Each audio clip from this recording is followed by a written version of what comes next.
Welcome to the first of a four-parter in sessions for 𝗙𝗵𝗿𝗆, which I'm doing.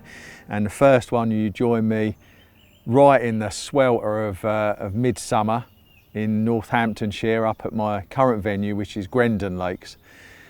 So, first of all, it's going to be a grueler. It's already been a grueler. I've been here 2 nights already, and tonight's my last night.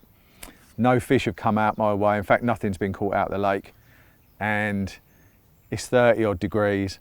And in all honesty, I tried to cancel this shoot, but deadlines forced it to happen. So I cancelled it because it was going to be absolute hell. And then deadlines forced the session, and here we are. So we're going to do our level best to catch a fish, of course, but hopefully entertain and inform at the same time. So I got here on Monday night, and as I said, I've done 48 hours, got 24 left, and the session as it's gone on has steadily increased to furnace-like temperatures. It's being ratcheted up constantly. The nights are incredibly uncomfortable and sticky, mosquito infested. I mean, this part of the country is savage for mosquitoes and horseflies. But for Father's Day, here's a tip for you. For Father's Day, I got a product called a 𝗙𝗵𝗿𝗆, which my son and my wife got me, and I have to say, it seems that it might just be the boom diggity. It seems to, I had it on last night, and it allowed me to not put the brolly up until it was getting dark. Normally I'm sat behind a mosquito screen from about 8 PM, so yeah, that's a little tip for you. Have a research 𝗙𝗵𝗿𝗆, really good product. So the fishing is challenging. It's a hard lake. It's a lake of big, old, black commons. So you put those things together, clear water, a lot of pressure, it's never going to be easy.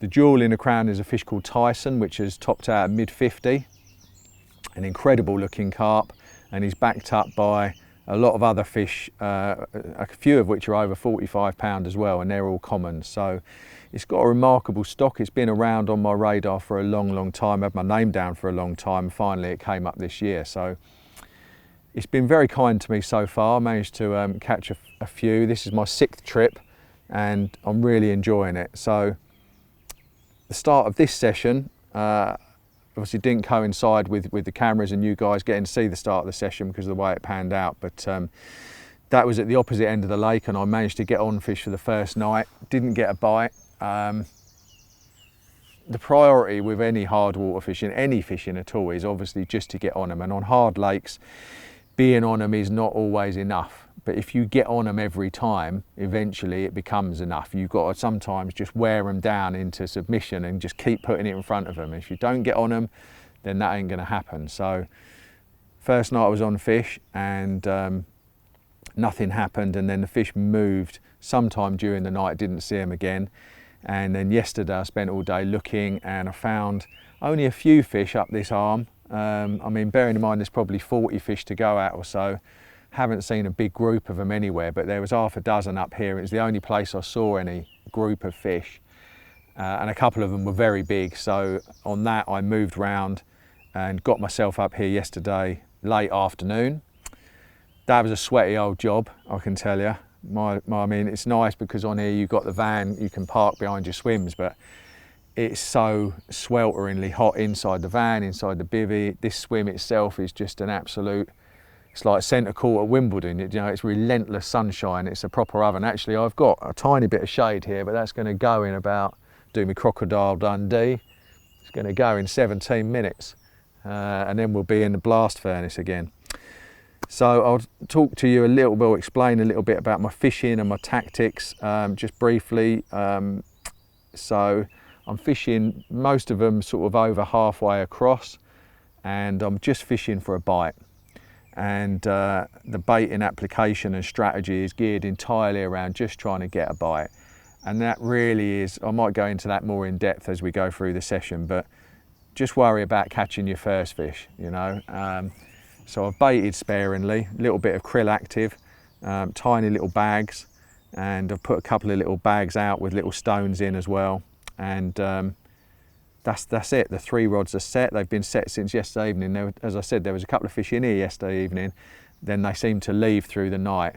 I've not seen any yet today, although one did show in the neck of the arm about an hour ago. I've got a new southeasterly coming in here.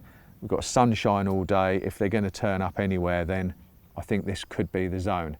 But as ever, carp fishing always kicks you in the balls. I may well be having to move somewhere else to a different swim in a different part of the lake this afternoon.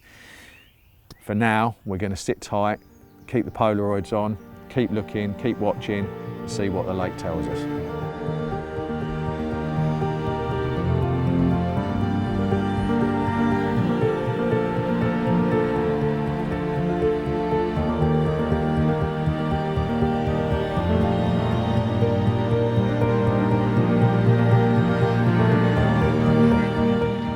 Well, today it is hotter here in Northamptonshire than it is in Barbados, Ibiza, probably the whole of the equator. So getting a bit of a hammering up top, going to have to cover up soon. But not surprisingly, the carp fishing is tricky as predicted. There haven't been any obvious chances for floater fishing or stalking. So the traps that I've got set are in the vicinity where I have seen fish show this morning, so I'm quite happy with that. I've been round the other bank, been up a couple of trees, and there are fish mooching around through the bay. Not big numbers, but they are there, they are about. So it's quite a static kind of day, which is in some ways good, but I do get bored very, very easily. So I'll keep trotting up and down to the next peg either side and having a quick look, see if there's any activity in there. I think really, if we're going to get a chance, it's going to be evening, maybe first light tomorrow. The wind is trickling into another area. It kind of splits on here, this particular wind that we've got. So I'm keeping a close eye on another swim. If they start showing there, then it's going to be pack down everything, throw it in the van and get round there as quick as possible. But in the meantime, it's just keep our fingers crossed and keep waiting and keep the sunscreen on. So with not an awful lot going on, I just thought I'd give you a little bit of a background on my my affiliation with JRC, which began early in this year, 2020, and came about really through just a good measure of perfect timing. And I got approached just at a point where I was looking for a bit more fulfillment and a bigger role, and met the guys at JRC. I mean, it needed no introduction to me, and I'm sure it doesn't to you guys. The brand itself is one that I've had in my carp fishing since, well, really, since I had a Cocoon Sleeping Bag, the original Cocoon bag, mind-blowing bit of kit. Now that I had that in 96 or 97. Then obviously the bed chairs and so on and so forth. So they've got a long established heritage and reputation for doing really good high quality tackle, which has been in my armoury periodically throughout my whole angling career. So when the opportunity arose to work with them and one or two other brands that come with them, such as Penn, who make fantastic reels, and Grays, who make amazing rods, it gave me this amazing opportunity to work with a group of guys who in each different sector make ostensibly the best gear around.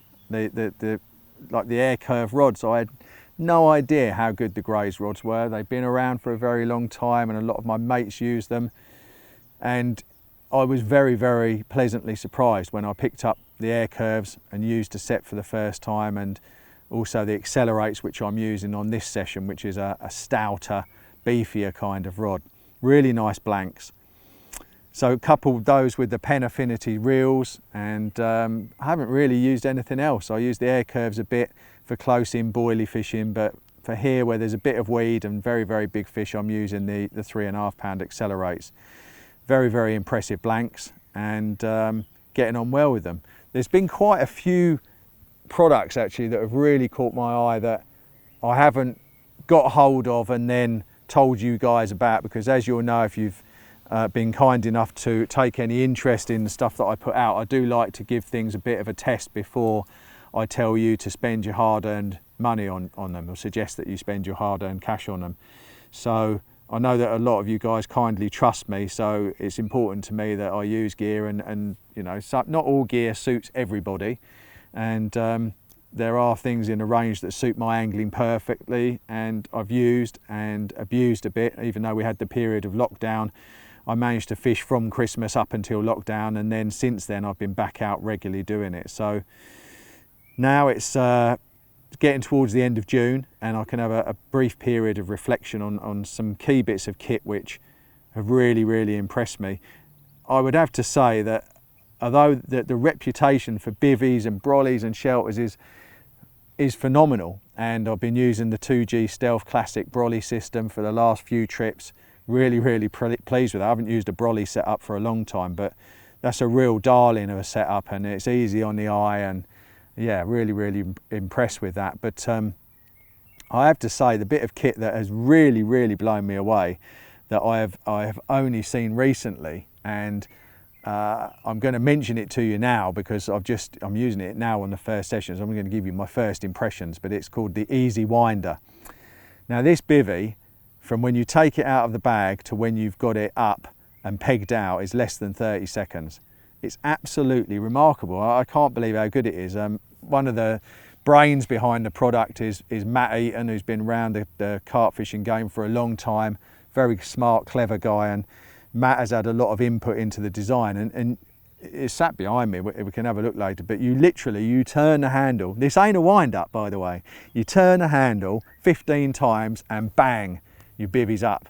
It's incredible, and the amount of coverage and shelter that it provides is amazing, along with probably the most impressive door system that I've ever seen, because it's a multi-function modular door setup. You can exit through tiny little gaps over there if you want to, if the weather changes direction. You can have 2/3 of it open, 1/3 shut. You can have half open and half shut. Really interesting and unique door system design. So yeah, the EZ Winder has really caught my eye. I'm using it on this session, and I'm going to be giving it a big old workout through the coming months. Over and above that, everything has been very reliable and solid. I've been using the lines from 𝗙𝗏𝗏𝗏. 𝗙𝗏𝗏𝗏 don't need an introduction really. I mean, they've been making carp fishing lines. Well, my first ever carp fishing line was a 𝗙𝗏𝗏𝗏 line. The reputation and heritage, like I said earlier with JRC, is similar. They are out and out line manufacturing experts. They're not a company that makes a range of products and then decides to do a line. They just make lines pretty much. So they are the world leading experts in lines. So 𝗙𝗏𝗏𝗏 I'm well familiar with. I've used them for my surface fishing for forever. The 𝗙𝗏𝗏𝗏𝗏 XL, super limp, super thin for hook links and for the reel sometimes. Whiplash obviously needs no introduction as a braid for the reel, either for floater fishing or for spot and marker work. So I've been using those lines, brought them back into my fishing. The fluorocarbon I've been using a lot, which is very reliable if you're looking for a good fluorocarbon. And it's really a stage now in my carp fishing where I've got to a stage where I can use a collection of kit from a family group of companies that are all moving in the same direction, that are working under the same overlooking branch of management, forward thinking, with their fingers on the latest materials. I mean, some of the materials they're using in the rods, like the air curves, which are being upgraded at the moment, the lightness, the ringing and everything, amazing carbon material composites from 3M company, and things like that they get unique license to use and manufacture on their gear that sets their gear apart. And that applies to the Graze rods, the JRC family of luggage and bivvies and bankware and everything else that goes with it, and of course the lines and the reels as well.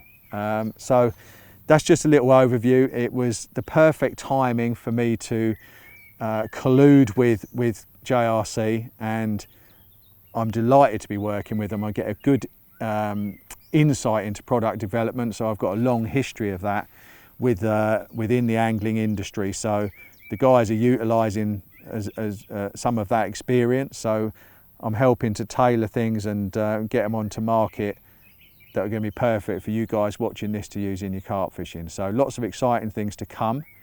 In the meantime, as you can see, I'm like a snowman melting in the sunshine. I need to lose a bit more weight, I suppose, but I'm going to go and cool off somewhere and see if I can further my ambitions to extricate a carp from this rock hard lake in this very rock hard weather. So I'm going to go and do some head scratching, see if I can figure out something, and I'll give you an update on the session later on.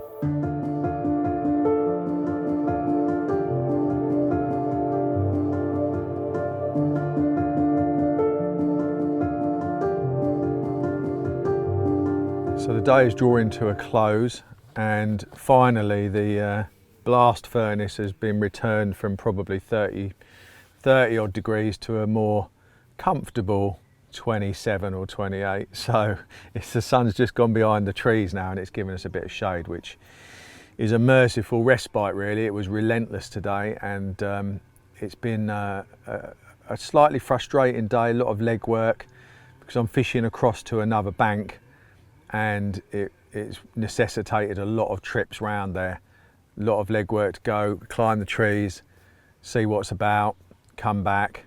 And I've been seeing fish every time I've been going round. I've seen some big ones. I haven't seen loads, and slightly my enthusiasm slightly dampened by the fact that the guys are seeing quite a lot of fish on the back end of the wind in the far corners of the lake.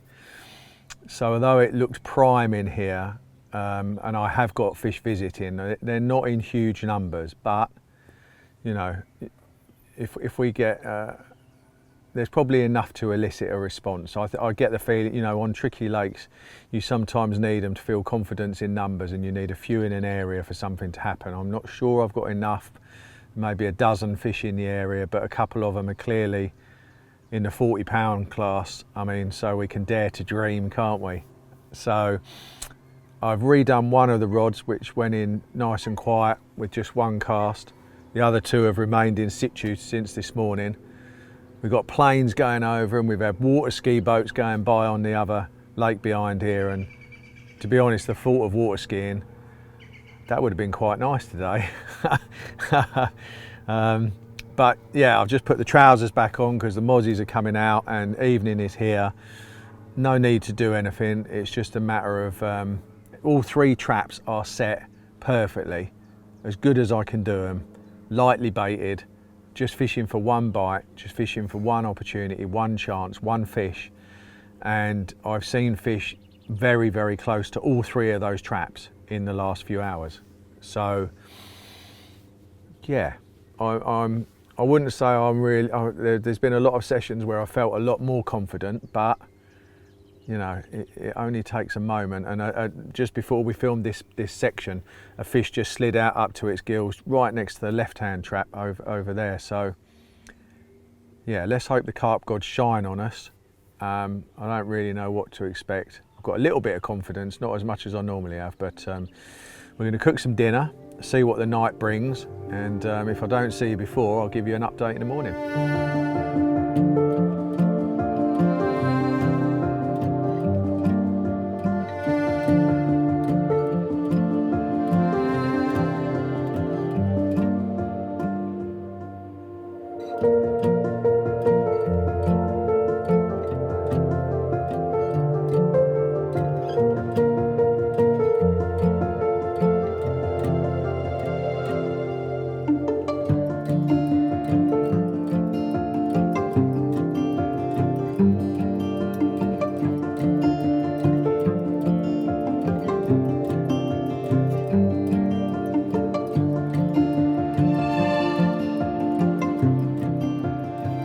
So the only difference between today and yesterday is that today is a solid 4 degrees hotter than yesterday. So they reckon peaking at 34 degrees. So I'm going to go around and look for a few floater fishing opportunities. In the meantime, it's still sort of kind of bite time, and the rods are all perfectly set. So I'm going to wait out a little bit longer and look for cruising fish, get up a few trees, and see if I can make anything happen. So the night was, other than 2 liners, was quiet.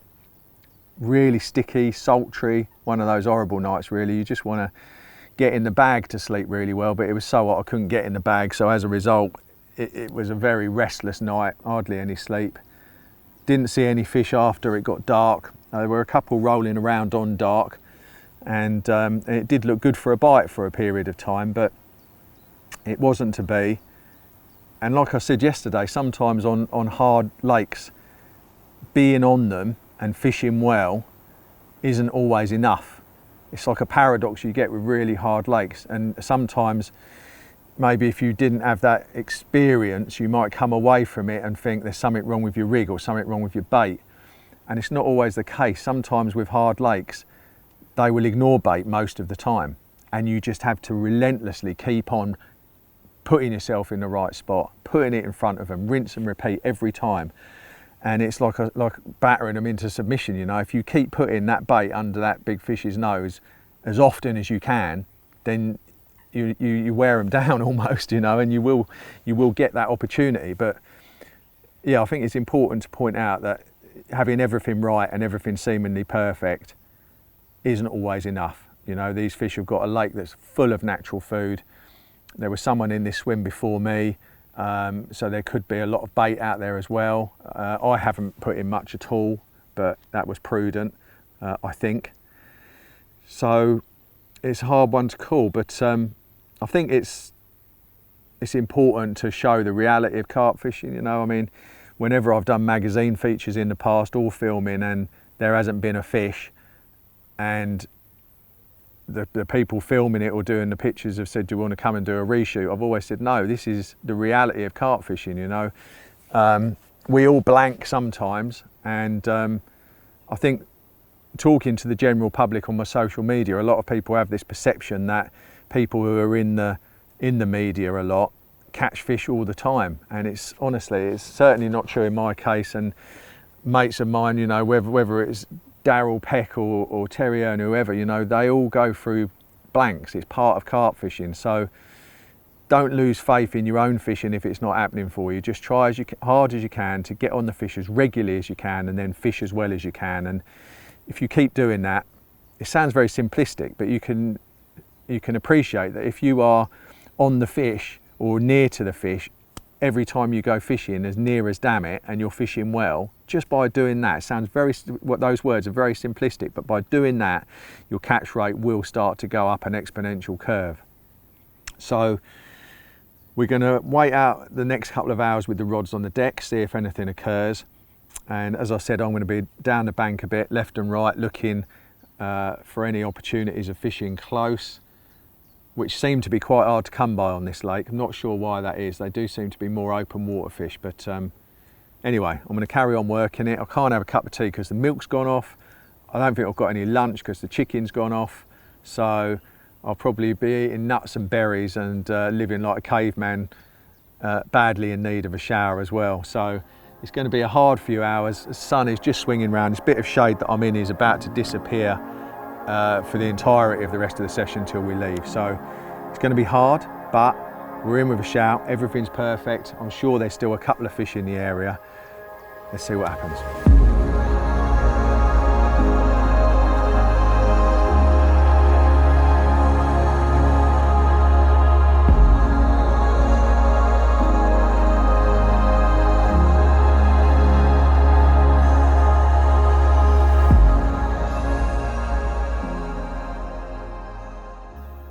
Well, that was a battle. I think the last sort of 6 hours or so I've been off the ground up a tree for 5 of them and then walking for the other one, and nothing has materialised. I've tried really hard on floaters for hours actually, and I've had 2 or 3 fish take 2 out of 100 or so, and it's just been, and they would only take right at the back of the overhang where you couldn't get to them, and they wouldn't come out. So very frustrating. And I've had fish near the other traps, and thought something might happen, but it wasn't to be. So it is monstrously hot, and we're in a south facing swim. Even the bed chair cover feels like it's going to melt. So we're going to call it a day and head for home. Lessons learned. I always like to try and take some accountability for a blank session. You know, that usually the failure to catch lies on your own doorstep rather than the weather or whatever it is. Would I have fished anything differently? I'm not sure I would. I haven't put in much bait, and the other option was to have put in a lot of bait, and I really don't think that would have worked. Not sure. It's possible that the person, I moved in here straight after someone else, it's possible that there was a lot of bait out in the swim already. That's modern carp fishing, you know. I'm scratched and I'm bitten, I'm covered in tree dust, and I want to shower, I'm tired, I've got a long drive home. So I hope you've enjoyed watching the first session. We're going to be out on hopefully more productive waters next time rather than my rock hard syndicate, and show you some tips and tactics, and hopefully get amongst a few further down the line. Not sure where we're going to go, where we're going to be, but if you've watched, thanks very much for joining us, and we look forward to seeing you next time.